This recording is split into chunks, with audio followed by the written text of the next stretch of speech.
Welcome to Teaching Orchestra. What are the common problems in Midnight Rain? Where are the spots that most orchestras have trouble? The first problem that I want to point out is the tempo.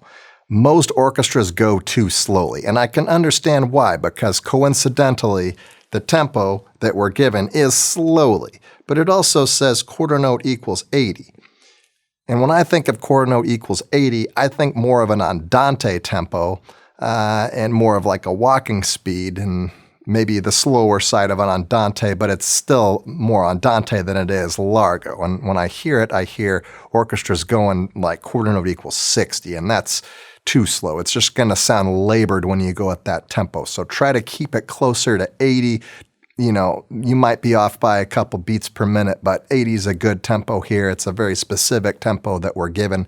So try to go 80 as close to it as you can anyway. And the thing is, like, playing at that walking speed is going to give it some direction. And speaking of direction, this piece needs phrasing. Look at the printed dynamics. It's mostly mezzo forte. Mezzo forte everywhere. We get fortes every once in a while, but it's usually just to indicate that, like, cellos have the melody. And we get some mezzo pianos every once in a while, but usually it's just to say, like, hey, don't cover up the melody. You don't have the melody anymore. But generally, it's all mezzo forte until we get to this one spot here where we have the only crescendo in this entire work, and it goes up to fortissimo for 3 measures and then back to the thing. So basically, the editor has used the dynamics to help with balance and the balance of your group.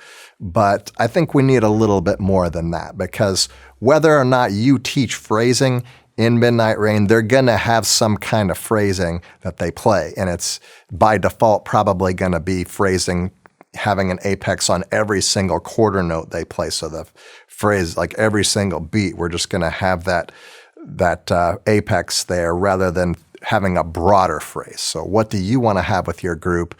Because your group's going to decide for you unless you make that decision. So most of the time, we're going to have 2-measure phrases, unless they're these 8th note, cascading ascended 8th note things, like right here we have in measure 9, it extends the phrase. So we got a 2-bar phrase, 2-bar phrase, 2-bar phrase, 2-bar phrase, and then this like cascading figure. And this comes up quite often. Every other phrase has something like this in it just about. So if you want your group to play more musically, get the tempo up to 80 instead of playing it at 66 or 60 beats per minute, and don't have them apex on every beat. Try to get them to crescendo a measure and then decrescendo a measure, and then on occasion crescendo 2, decrescendo 1. You might disagree with that. You might want to phrase differently, but even if you can phrase just at a measure at a time, it's far superior probably to what they're going to be doing by default, and it really transforms the music. So the next common problem is at measure 28 here. The pizzicato stuff right here usually doesn't come out quite enough the way I like it. So make sure that your cellists are pulling back the string enough. And then when the basses get it right here, again, make sure that you can really hear the basses. If you've got a smaller bass section, they're really going to need to play loud here. Here at the end, your cellists have pizzicato until the very last note, so you want to bring this out too. The textural stuff is very important here because, as it says in the program notes, the pizzicato is supposed to represent the image of rain, right? Which is in the title, Midnight Rain. So although it's not the melody and it's a counter melody, it may be sort of the visual subject, I guess, the imagination point of focus. The other thing to consider is that when we're to these points in Midnight Rain, the melodic figure, we've heard the melody before. And what do we want? We want the textural change, because that's what needs to be emphasized, because that's what's developed over the course of the work. So I would have my cellist really pull back the string further and let it go, and bass players, play maybe not as loud as they can. We don't want the bridges to fall down or anything like that, but measure 57 with the bass part, really get them to play out. I really need to have them pulling back the string, and having firm fingers with the left hand, all that stuff that they should be doing anyway. But, that's going to separate okay orchestra from a really good orchestra. So those fundamentals are very important. If you look at the bass part, it doesn't have slurs anywhere in Midnight Rain. All the other instruments have slurs from time to time. Your bass players don't. Everything's détaché or pizzicato the whole time. So a trick I like to do with your bass section is I like to get them to separate a little bit. So put a little bit of daylight in between each note, and that's really going to make that distinction there. It's going to provide some extra texture and really help this piece sound like something unique and original. All right, here at 64, 63, we've got the only crescendo in this entire work. This part right here for your basses really need to play out. And please, for Pete's sakes, do not play this on one bow. Break this bowing, please, please, please. Everybody else is playing out too, but your basses here, they need to be leading the way with the dynamics, okay?